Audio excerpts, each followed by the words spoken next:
আসসালামু আলাইকুম রহমতুল্লাহ। সম্মানিত দর্শক বন্ধুরা, স্বাধীন বাংলাদেশে স্বাধীনভাবে এখন কথা বলতে পারবো আলহামদুলিল্লাহ। ছাত্র জনতার সাথে সমন্বয়ভাবে রিক্সাওয়ালা থেকে শুরু করে সমস্ত পেশার মানুষ রাস্তায় নেমে স্বৈরাচার হাসিনাকে যেভাবে পতন করলো, এটা দেখে আমি খুবই আনন্দিত। এবং কি শুধু আমি না, বাংলাদেশের শহর থেকে বন্দর গ্রাম অঞ্চল প্রত্যেকটা জায়গায় মানুষ এতটা খুশি স্বৈরাচার শেখ হাসিনার পতন দেখে। মানুষের খুশি এতটাই বেশি যে মানুষ ঈদের থেকেও বেশি খুশি।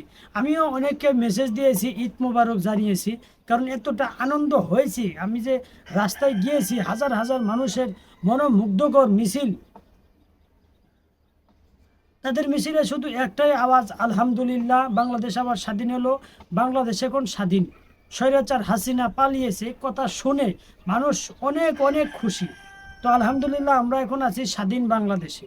5 আগস্ট বাংলাদেশ দ্বিতীয়বারের মতো আবার বিজয় লাভ করলো এবং কি স্বাধীন রাষ্ট্র হিসাবে ঘোষিত হলো। বাংলাদেশে এখন আর স্বৈরাচারী শাসন আসবে না, কারণ এখন যারাই বাংলাদেশের সরকার হিসাবে আসুক না কেন, জনগণের ভোটে আসবে। বিনা ভোটে আর সরকার হবে না।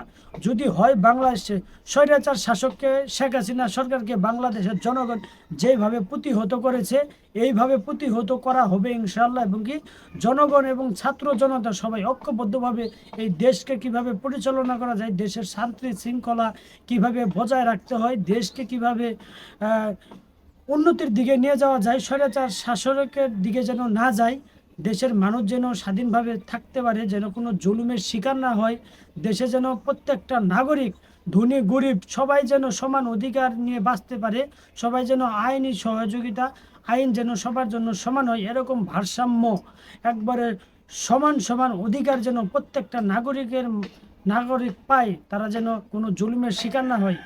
এবং কি শুধু তারাই না, যে যারা সংখ্যালঘু আছে তারাও যেন পাই, এরকম আমরা একটা রাষ্ট্র গঠন করার উদ্যোগ নিয়েছি। আমরা অবশ্যই সফল হব, ছাত্র জনতা ভাইরা তারা সফল হবে, আমরা তাদের পাশে থাকব।